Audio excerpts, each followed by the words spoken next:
Greetings and welcome to the University of Minnesota Alumni Association's webinar series. My name is John Ruzek and I'm the Senior Director of Alumni Networks for the association and your host today.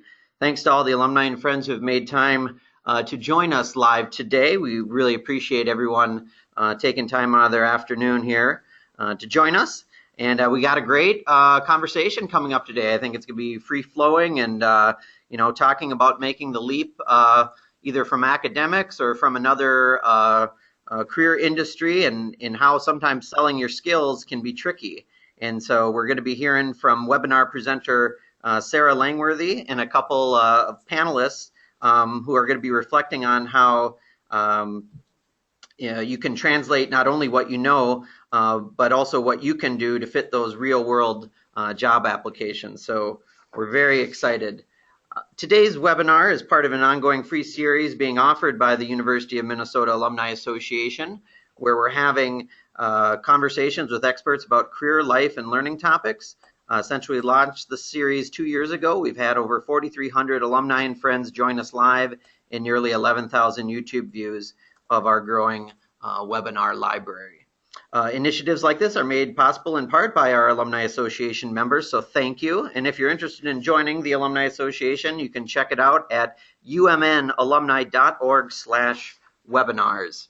A friendly reminder, we have some great webinars coming up in the next few weeks. On September 29th, the Purpose Checkup with best-selling author Richard Leider, and on October 6th, a Dress for Career Success webinar with Sarah Fastner, and all those can be found at our website listed below. And also, if you're on Twitter today, would love to hear from you at hashtag UMNwebinar. And then lastly, since you're a lovely virtual audience, we have a great virtual networking event coming up through our Brazen platform between students and alumni, where alumni can give some current students some industry advice. That will be coming up on Wednesday, October 5th. And again, you can find that at our umnalumni.org/virtual page. Couple housekeeping items for today's event. You have joined the presentation listening using your computer speaker system by default. If you'd like to listen over the telephone, just select telephone in the audio pane of your GoToWebinar panel and dial-in information will be displayed. If you experience audio difficulties while listening via your computer speakers, this might be caused by having multiple software applications up or perhaps listening via wireless. So feel free to close any unnecessary applications you have running on your computer. And questions are welcome, and you may submit them at any time. Please type in your questions in the question pane on your GoToWebinar control panel. We'll be monitoring them along the way. So let us know what you're thinking. Again, this is going to be a fun, kind of free-flowing conversation. So I know our presenter and our panelists want to hear from you.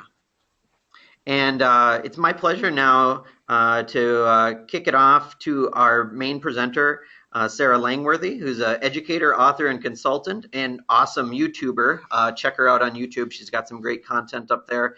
She's passionate about making research about children and families accessible and useful to public audiences. She works for the University of Minnesota's Extension in Children, Youth, Family Consortium, and is the author of the book, Bridging the Relationship Gap, Connecting with Children Facing Adversity. And actually, is just for my short time knowing her, just a real good person to talk with about career transitions. And from one of these coffee conversations, that's where this webinar today has started. So welcome, Sarah. Great. Thank you so much, John. And thank you, everybody, for joining us today. We're really excited to have a great conversation. But we want to start off with a poll for all of our attendees who are live with us today. We have a question about basically, what do you want to get out of today? So you'll see on your screen here a couple of different options. On this webinar, I'd like to learn how to get a job outside of academia right out of graduate school. Would you like to learn about how to transition from academia to more corporate or private sector positions? What about transitioning from academia to nonprofit or public sector? How to transition from a career path that you're on to a completely different career? Or if you just want to know all of the things. So let us know with a quick vote here, and we'll give you a minute to give your thoughts. And as John said, as we go, please submit your questions or your thoughts. We want this to be a conversation not only between the three of us here on the panel, but also with you as well. So please do chime in. And I think we made this poll multiple choice, so that's why the percentages you'll see here. So all right, that was my bad. No worries. So it looks like we've got a pretty good smattering of people here. I'm just looking at the results. A lot of you want to know all the things, don't we all?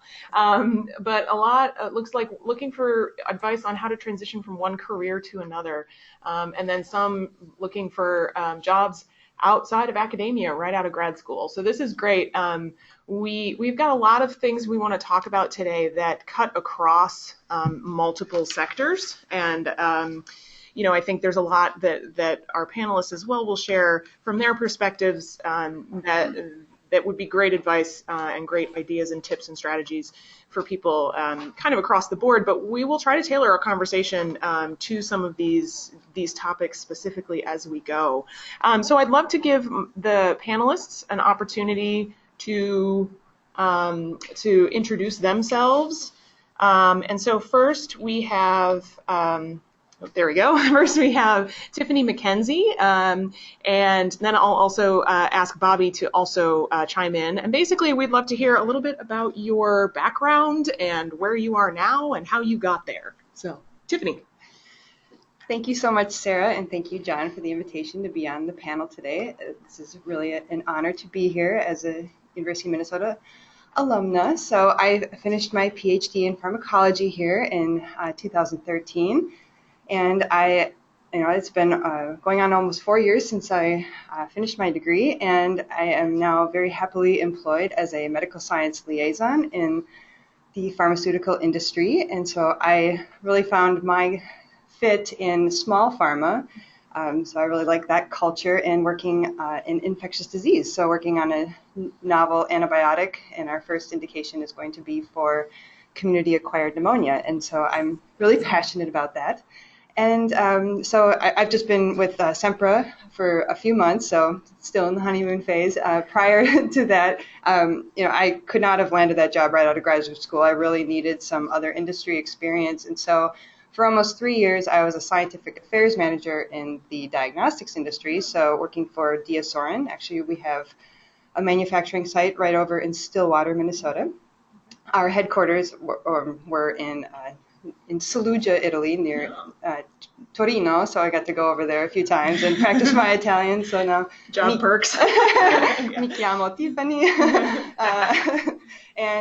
But really, that job was instrumental in terms of just learning how to build key opinion leader, influencer relationships for the company.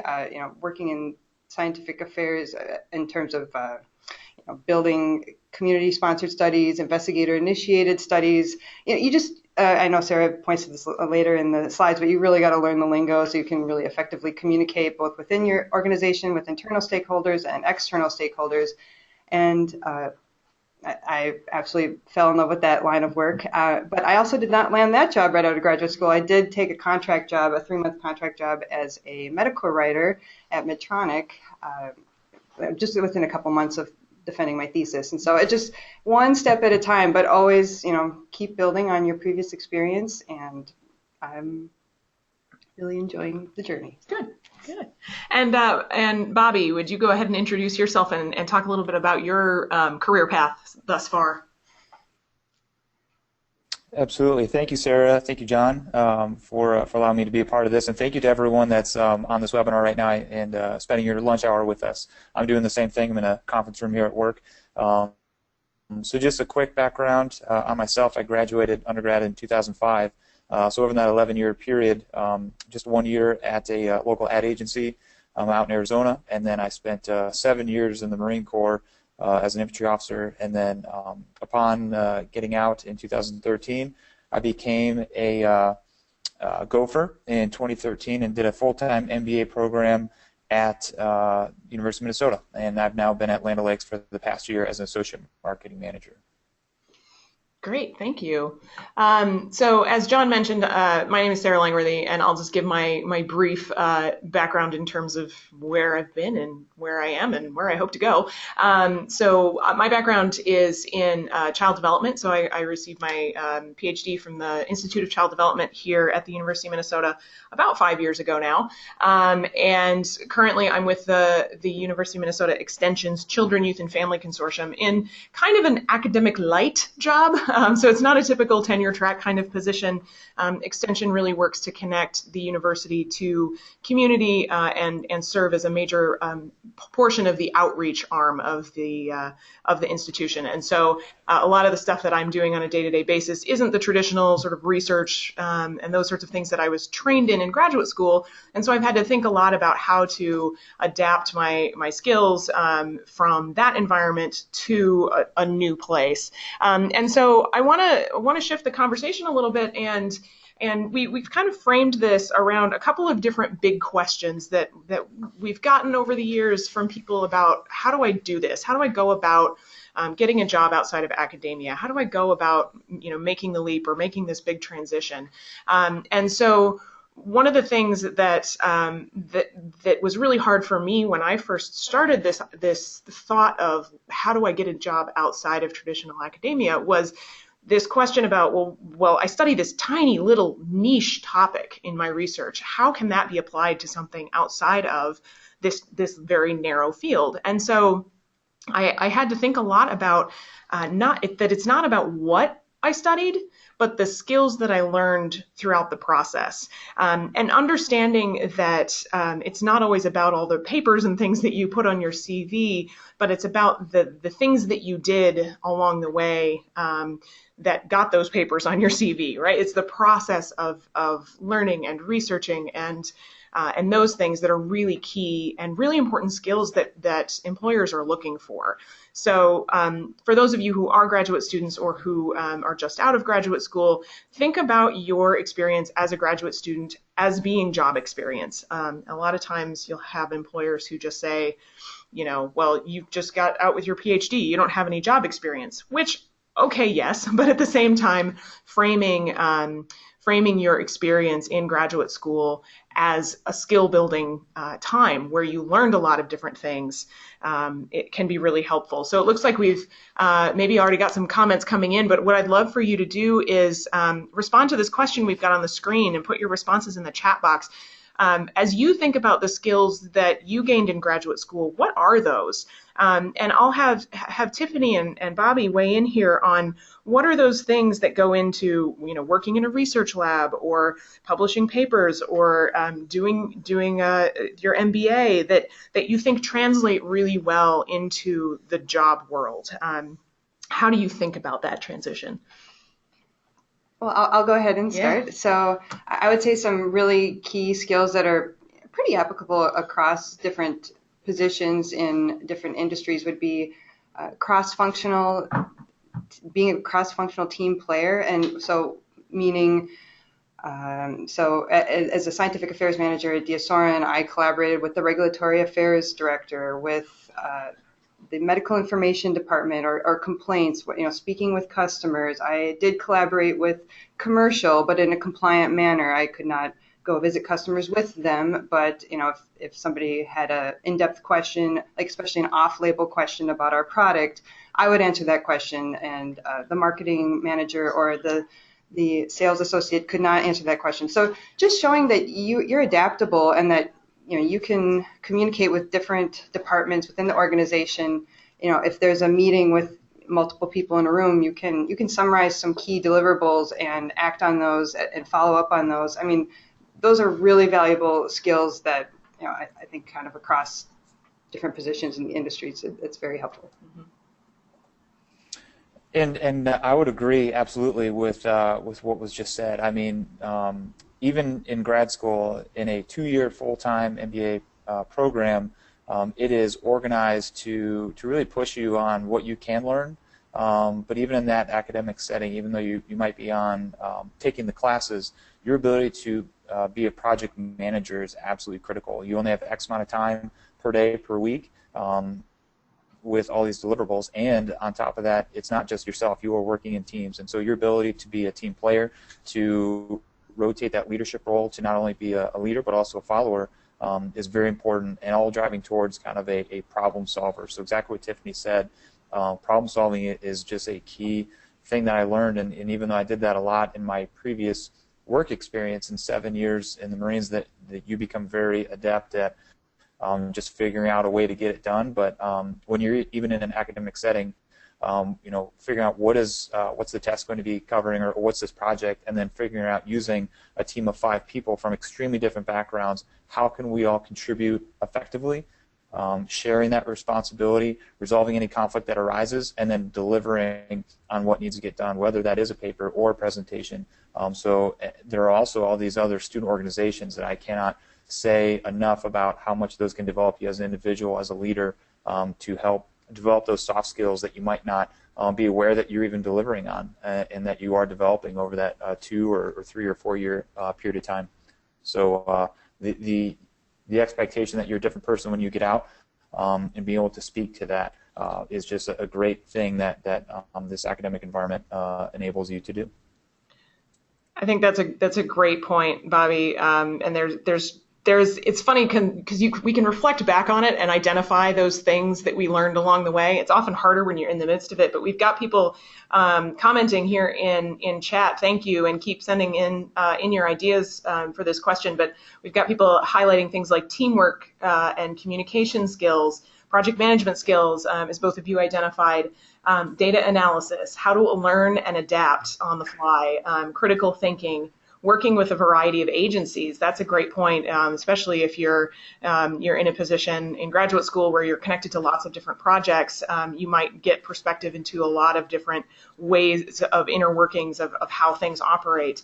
Communication skills, soft skills like independent motivation, time management, innovation, public speaking, teamwork, project managing, the ability to present information in a clear way. So all of you out there who are graduate students thinking, oh, I don't know things outside of my niche area, think about these kinds of things that you're learning, and grab onto some of these terms, because I think a lot of times in academia, we're thinking within the context of academia, which makes sense because that's the context we're operating in. But if you're going to be transitioning to nonprofit or to private sector, learning the lingo a little bit, and learning what are those sort of, I hate to use the word buzzwordy, but in a sense, they're the buzzwords of those different areas, and try to match a little bit, using terms like project management and that sort of thing.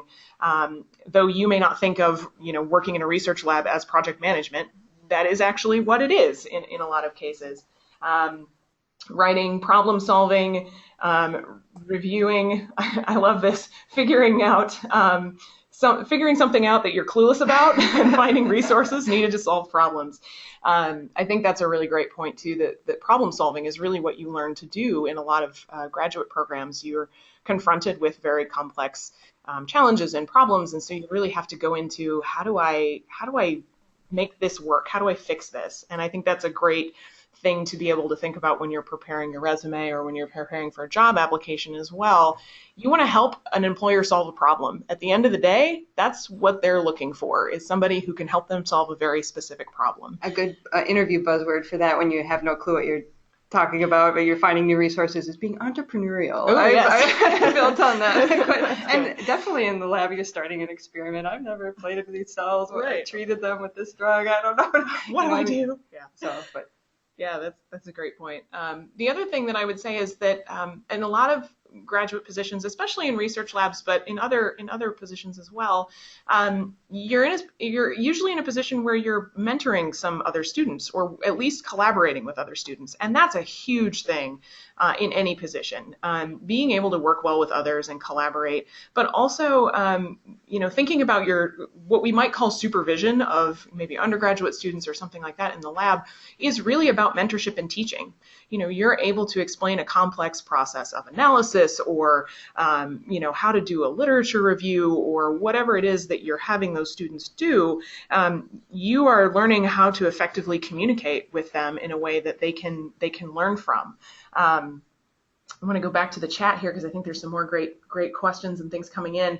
Ideas about bridge building being something that you learn, and refined writing and learning a new technology. I think that's a really great point. That's one that I experienced a lot. Was my background was in child development, but specifically I did a lot of neuroimaging research. So I learned the ins and outs of analysis techniques for fMRI and EEG types of studies, and so I learned, how do we study the brain and that sort of thing, and how do we take that data and make it meaningful, which really basically trained me to learn how to do technology quickly, on the fly, and learn it in a way that I could use it the next day if I had to. Did you have a similar experience in terms of learning technology or techniques and that sort of thing, Tiffany? Or? In my lab here? Oh, definitely. Yeah, in terms of, like I was saying, transfecting cells, to overexpress microRNA, or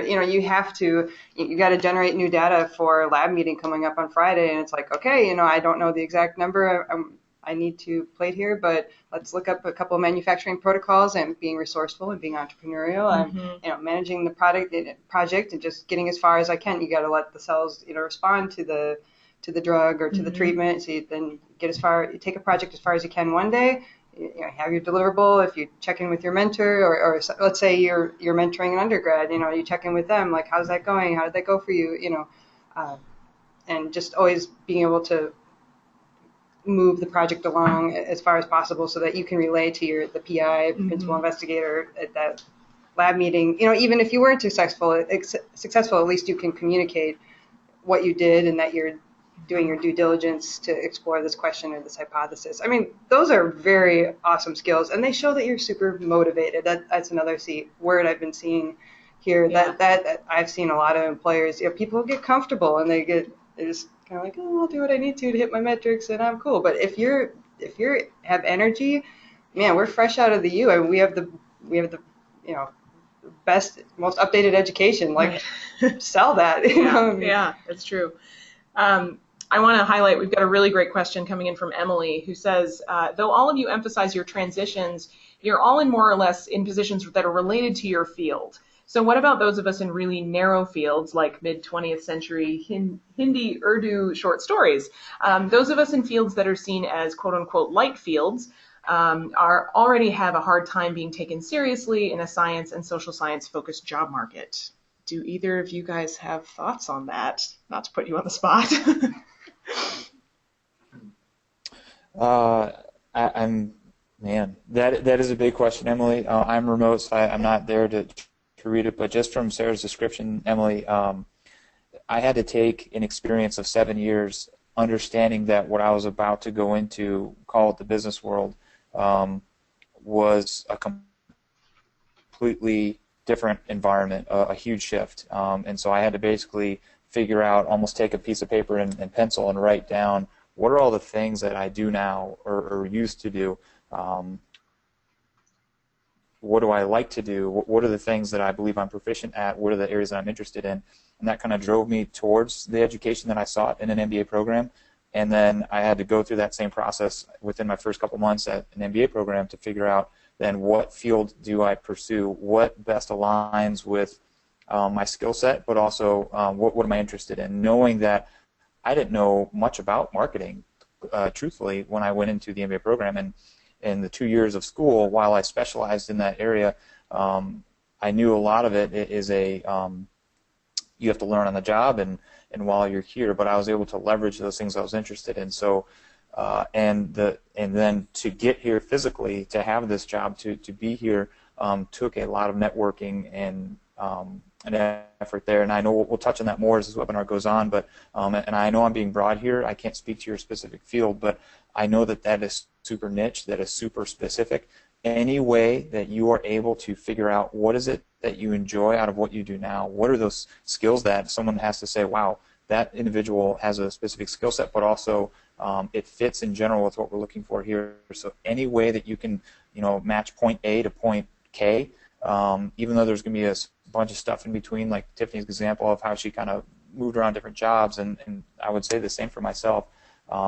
There there is an end point, there is something that I know you'd be interested in, that you believe that your skill set and your education and your expertise could be used for the betterment of others, or however you want to employ it. It is kind of tough to figure out what that is, but I believe that networking, doing informational interviews, speaking to people in different fields that you might not have anything to know about now. I didn't know anything about banking or finance or marketing or education, and once I kind of figured out, okay, what's the best fit for what I want to do, then I was able to kind of fill in some of the blanks and continue to work towards that, knowing that I didn't have all the answers and that I had to kind of stumble a little bit to eventually get there. So I hope that this is adding some context and maybe giving you a little support that it will figure itself out, and it's not clear now. But hopefully that can at least give you a couple things to work on, and we can get more specific as the webinar goes on for some things to do to help fill in those blanks. Yeah. And that's great feedback, Bobby. This is John. I was just thinking of as far as kind of that example, as far as going from maybe more a very maybe more of a liberal arts background or something very specific with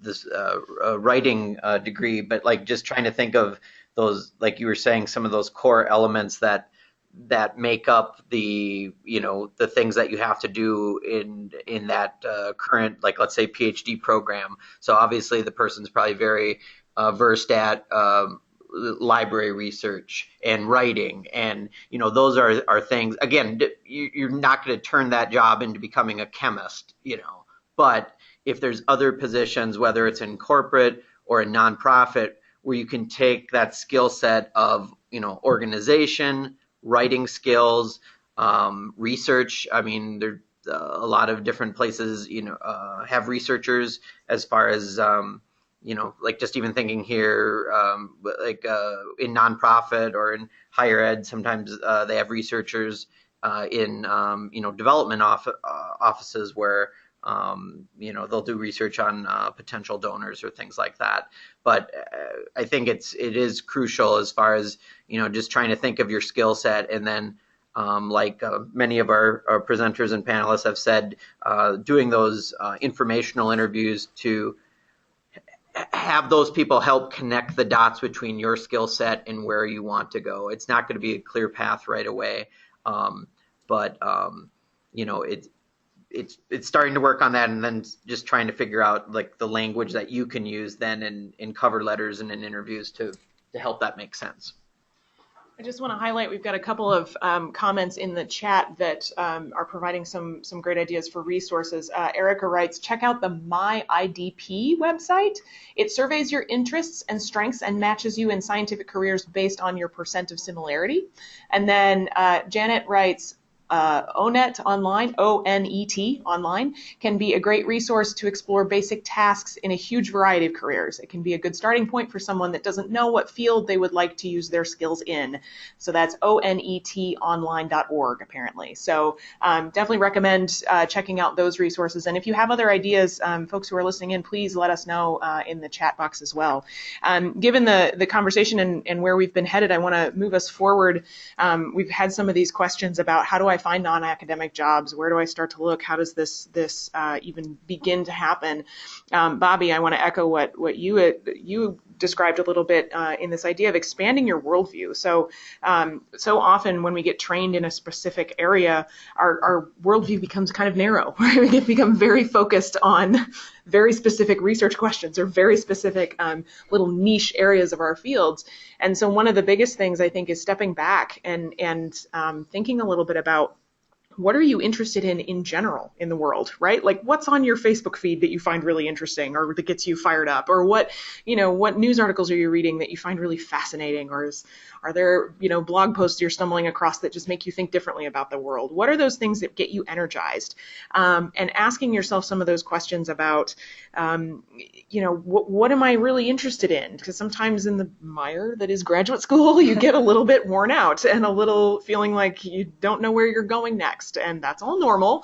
But I think it can be helpful to really take a step back and think about, what am I really interested in, and what skills have I already built, and what skills do I need to build in order to go that direction? The other one here is networking, networking, networking. Oh my goodness, networking. So important. And it's big and scary, especially if you're an introvert like me. But I will say things like Twitter are great for networking. That's how John and I met, was on Twitter. So that's a thing that's real. You can use social media to your advantage and do some of those things as well. But Tiffany and Bobby, I'm curious if you have any thoughts on networking or on any of these other ideas that we've discussed a little.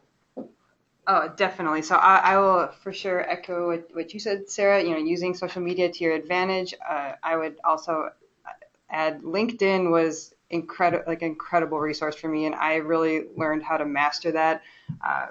And just in terms of just being really purposeful in what you put on your profile, mirroring your profile against other people who share your dream job, and then reach out to them and people will help you. There's a lot of encouragers out there, and I've tried to help other graduate students that I've never even met. Just sure, I'll take a quick look at your CV if it's really clear to me that they reach out and it's really clear that they have done their homework. They're really fired up about pursuing some kind of scientific affairs or medical affairs career. I speak with them by phone for 15 minutes, and I can just hear that fire in them. And then sure, I'll give their CV a look, but I would say very much like purposeful networking, targeted networking, like really just identifying those people that have your dream job, and it's okay. I mean, you might not, or if you don't know, you're kind of like I was kind of going between medical writing and medical affairs. It's okay. You can explore a couple things at the same time, but just try to choose a couple. Otherwise, I think it can get a little overwhelming because there's just so many options in industry. And then Sarah's got recruiters on here. That is also huge. I mean, I would say it depends on your industry. For medical affairs, it's kind of half and half. If my friends, some of my friends land jobs applying to the company directly. I've had luck working with recruiters. If nothing else, you can learn the lingo from them, like and just kind of what this job is looking for. Do you know anything about this hiring manager? What his or her turnover is on their team? You can learn a lot. Just every conversation, learn. And I agree. Being creative, but targeted networking cannot be overstated. You need champions.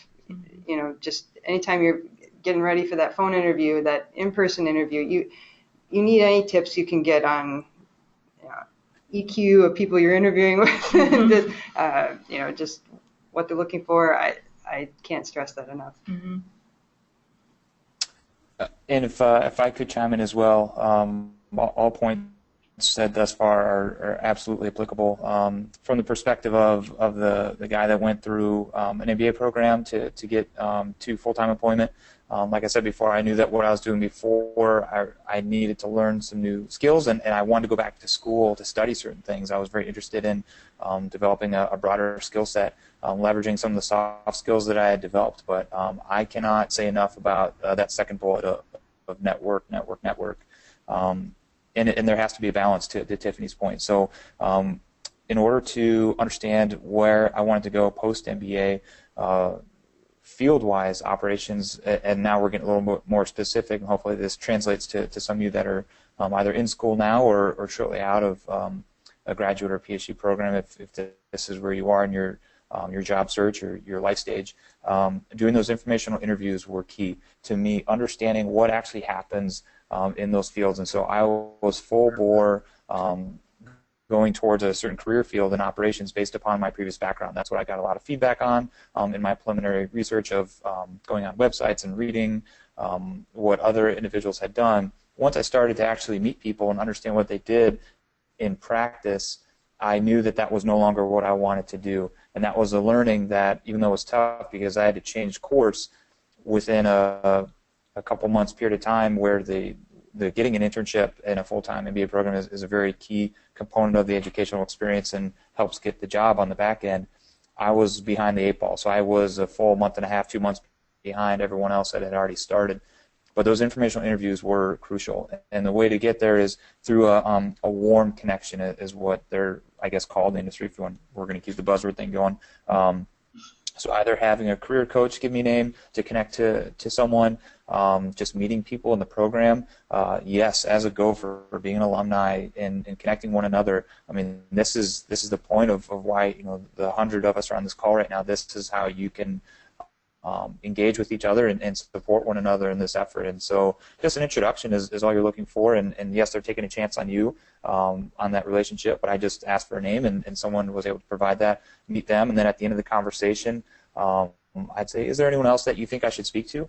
And really, after only roughly 3 folks at a certain organization, I'd call it good there for understanding what goes on at that organization, as maybe in that field, maybe a couple other companies. But that helps you not only understand what goes on in that business, learn the lingo, understand the business practice, but it gets your name out there. And networking puts you in the pile of competition to get your job or where your desired end state is, and then the skill set comes into play. Then the CV or the resume really comes into play, and that's the detail work behind it. And working with your network, working with recruiters, working with folks at your school or at your current place of work to make sure that you are communicating that effectively is really helpful. And so some of those words we were using before, problem solving and project management, use those words on your CV, on your resume as a part of that bullet point to help describe all that work that you've done, writing that paper, defending that thesis. That's so much work. That's time that you've dedicated to something,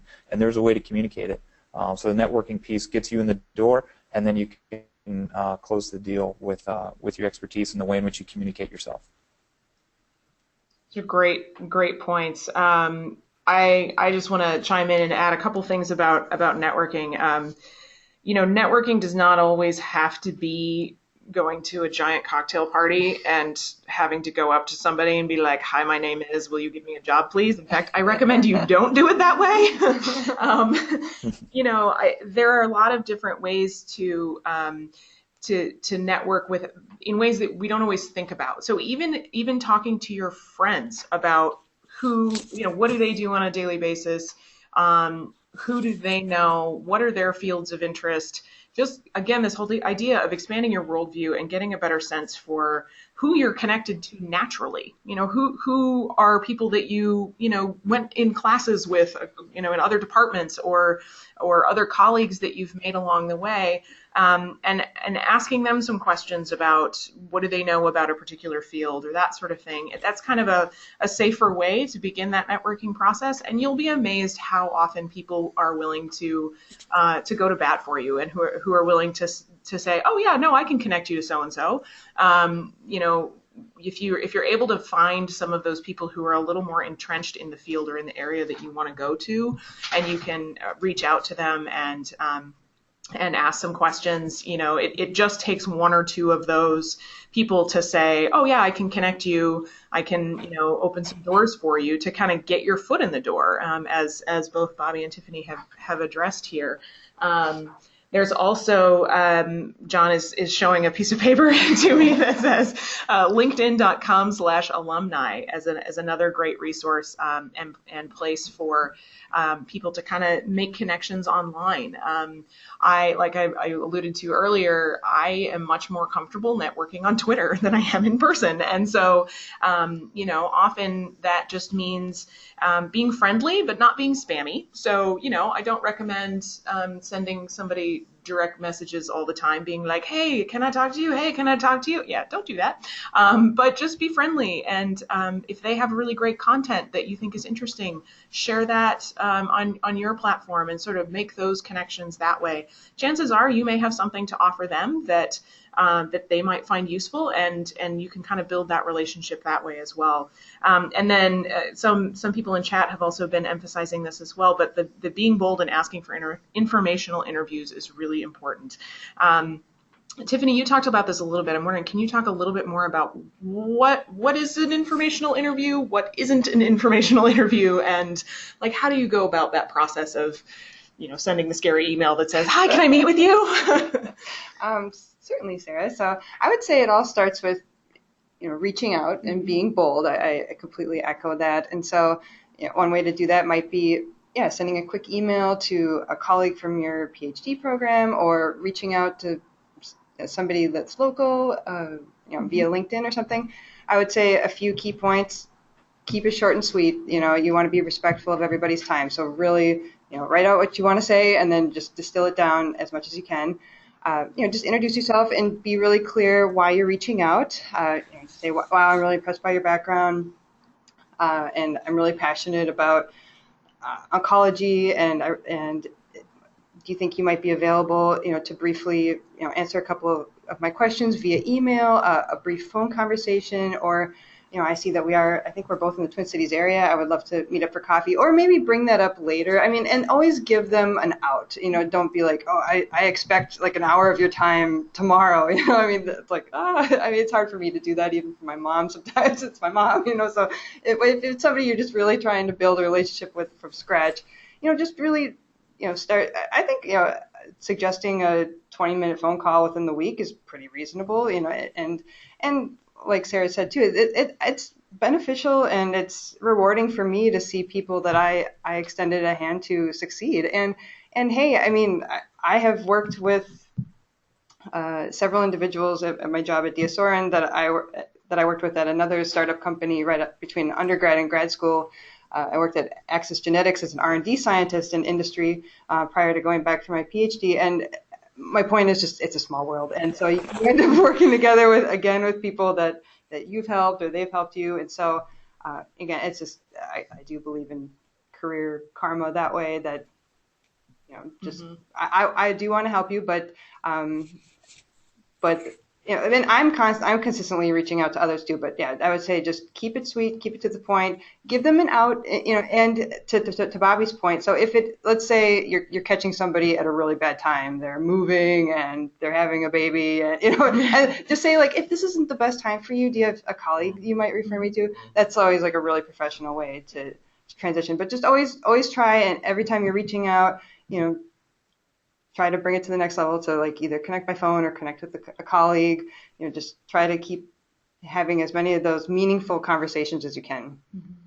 Yeah, that's great. Yeah, the only other thing I would add to that is approaching it with some generosity and also with a perspective of somebody is taking time out of their day to talk to you. So I always feel like that's a responsibility for me to pass it on down the road, right? So if somebody asks me for 20 minutes of my time to talk about something related to careers, then I feel like because I've had so many people who have done that for me that I should pass that on. So I think just being generous with your time and thinking about generosity, as you said, for approaching somebody and like giving them an out, understanding that we are all humans and we are all busy and we all have lots of different responsibilities, but being a real human and being kind in your approach, I think is a really important part of the networking piece. So I want to move us forward here. I'm conscious of our time together. We did want to talk a little bit about, okay, so I've kind of identified a place I want to go. Now, how do I make a strong application? This whole question about CV versus resume. And we've actually had a couple of questions in the chat about this sort of thing, like where on the resume is the best place for soft skills, and if we have any examples of sort of the CV to resume process. I know there are a lot of great resources online. I can't, of course, put my finger on any of them right away for thinking about transitioning your CV to a resume. I will put in a shameless plug for my website where I do have both a CV and a resume, so you can look at what I did. I have no idea if it's right, but it's what has worked for me. And my website is drlangworthy.com, drlangworthy.com, and you'll, in my About Me section, you'll see a resume and CV. What I tried to do there is, again, highlighting these skills, these things that I've learned along the way that sort of define me as a professional as opposed to defining me as a niche researcher. So that's sort of the biggest thing I would recommend there.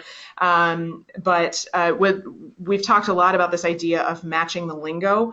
And we had a question from somebody, and I'm not going to put my finger on the name of the person who asked, but thank you for asking, asking a little bit about identifying the skills that employers are looking for and figuring out how to match your skills to what those employers are looking for. So I'm wondering, can either of you, Tiffany or Bobby, reflect on that a little bit, this matching the lingo and identifying those crucial skills?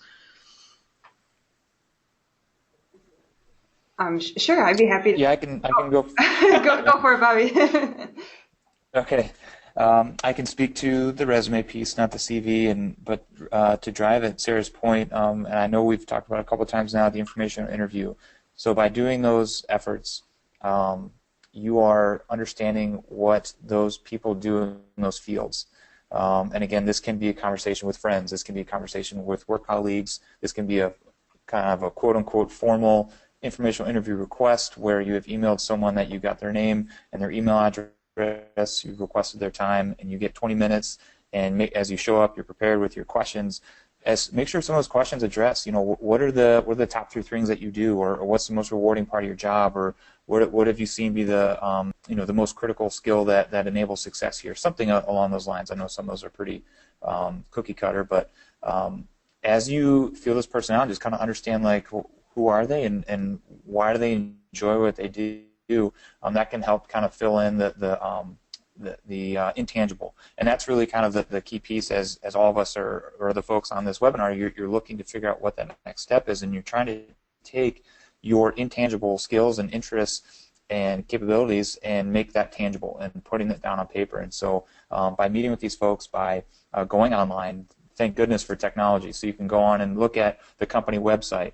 And I can speak from the business perspective of actually going in and just doing a scan of maybe like a 10K or an earnings report or something like that. What is the organization trying to make itself into? Are they growing? Are they changing? Are they merging? What is their core business purpose or stuff like that? That way you can kind of organize what you're trying to speak to and why you fit there. Why would they want you to be one of their problem solvers, to Sarah's point? So that really helps in matching the lingo. So whether it's the internet piece on going on the company website or finding information that's relevant to that field online and using some of those words, the informational interviews. And I found a great resource through my example of going through the MBA program, the Career Center there. They were more than willing not only to speak to me, but they have resources there. A lot of the books that they had or materials were very helpful. Friends that I had that were going into fields in that area, in that career field, by talking to them, really helped me. By then, once I kind of hammered out a rough cut of my resume, I ran it by just a few people, and that really helped kind of prove out, was I right in communicating this? Is this something I'm good at? Am I missing anything that people actually think externally of me? Like, hey, Bob, you're really good at this. Why don't you talk about that? That really helped in making sure I was being authentic in who I am and what I want, and making sure that fits with the organization or the field that I'm going after. I just want to point out that Janet has a great point in the chat to match the lingo. Analyze the ad for the opening or the job description and look at competitors' job openings. Check the corporate homepage, read their mission statement, that sort of thing. And any of those lingo things that you can pull in along the way can be really helpful. Reading marketing materials, press releases, that sort of thing. And I made a point. So in medical affairs, I really worked on honing in on my CV versus my resume. Like very early, right out of grad school, I had a resume because I wasn't really sure. I was exploring medical writing. But once I really targeted my search to scientific and medical affairs, I had a CV with a specific format that actually I purchased for a small fee from a nonprofit organization that was specific to my career. And just like Bobby was saying, I did circulate that with a few trusted individuals that had my dream job, and that their feedback was very helpful.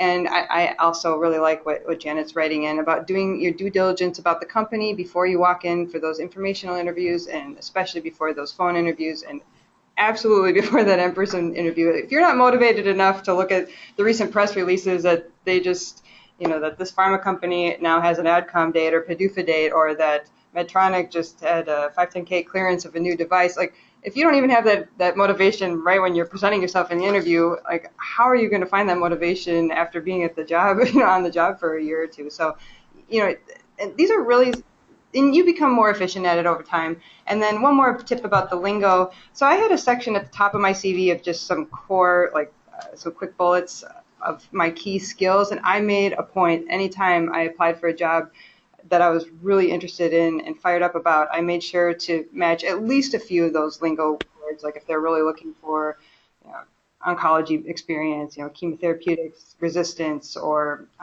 gastrointestinal cancers or something. That's what I did my thesis work in.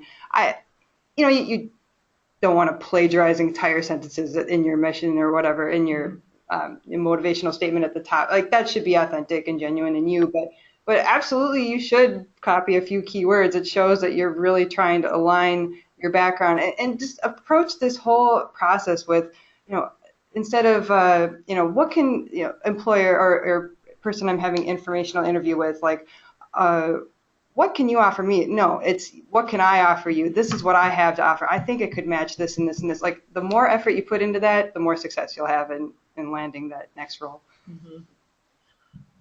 We've got a couple of questions and comments I want to get to before we switch over to talking a little bit about interviews and salary negotiation.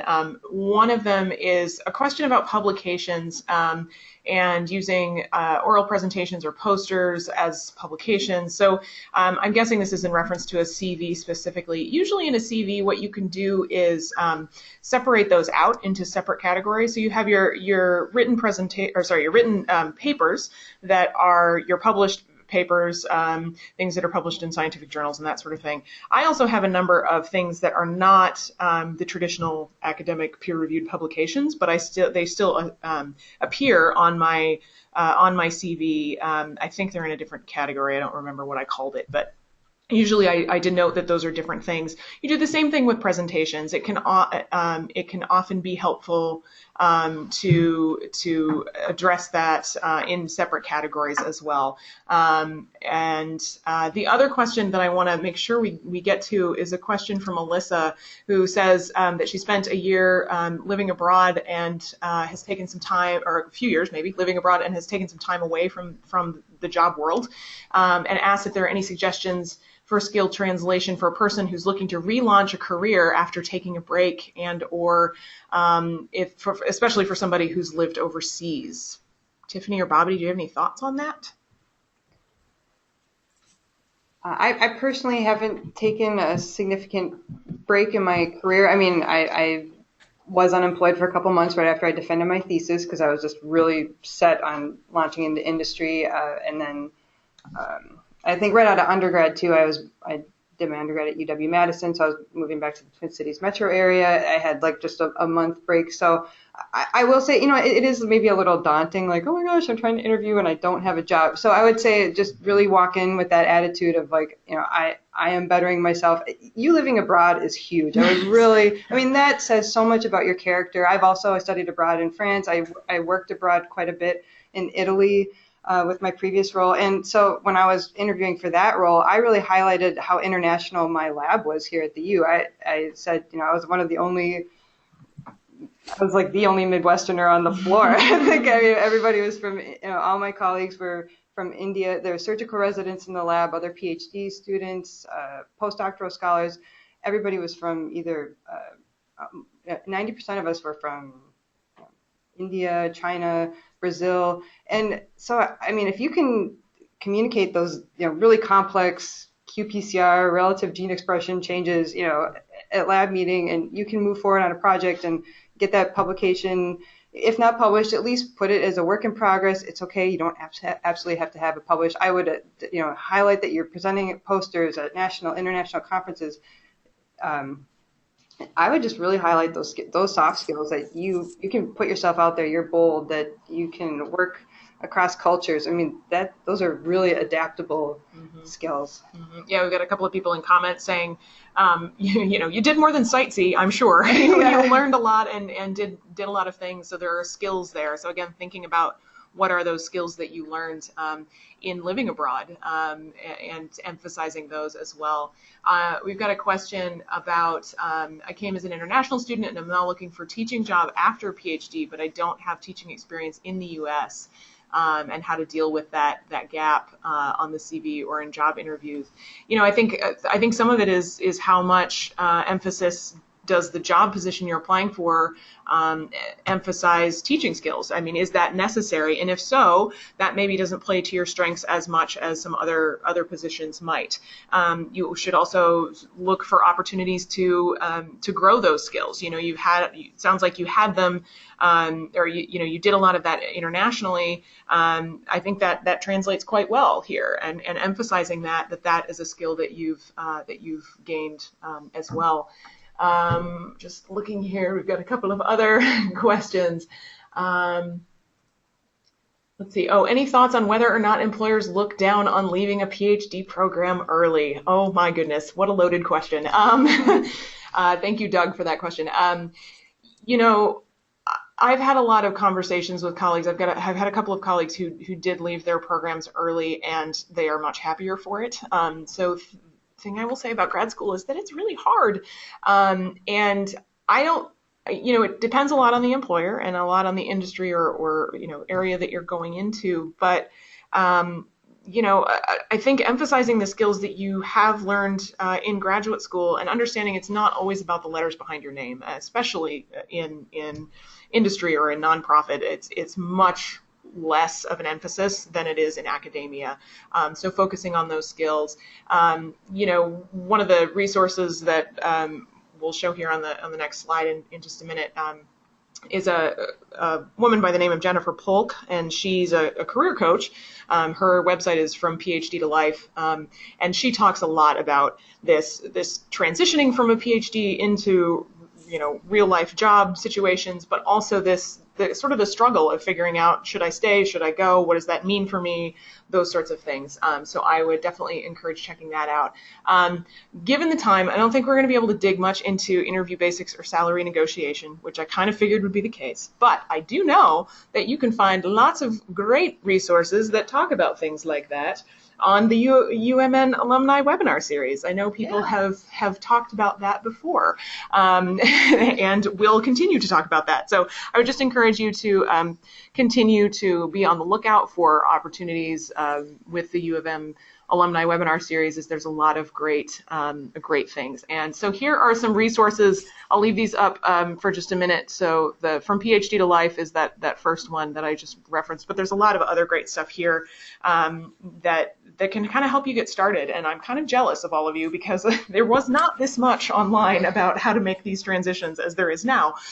So I think just put yourself out there and do some looking and do some exploring and thinking about those skills. I think that's the biggest take-home message that I've heard today is think about those skills and how they could be used. And I think that's all we have time for today. So I'll turn it back over to John to wrap up for us. Thank you, everyone. We've really appreciated it. And if there are any questions we didn't get to in the chat, we'll try to address them, in responses as well. And Bobby, thank you for joining us from Land O'Lakes today and sharing your perspective and stories as well. We really appreciate it. John, this was great. No, thank you guys. All right. Well, all credit to Sarah and Tiffany and to you. This was a really good webinar, and actually it was I love seeing the great interaction between our online audience and our presenters today. Actually, a lot of good idea sharing. As Sarah mentioned, both this recording will be up on our website within the next day or so. And then we also have some other recordings of previous webinars. We did a salary negotiation webinar this past April, and also I believe one of our great alumna career presenters, Elizabeth Craig, did one on interviewing back in January. And so those are online at umnalumni.org/virtual, so you can check those out and consume some more great content. And can I just go ahead. One thing I forgot to say is that if you want to reach out to any of us, please do. So our contact information is on the screen right now, but I think I speak for all of us when I say we're happy to talk more with people. So if you have other questions or about our particular industries or the ideas we've shared today, please reach out.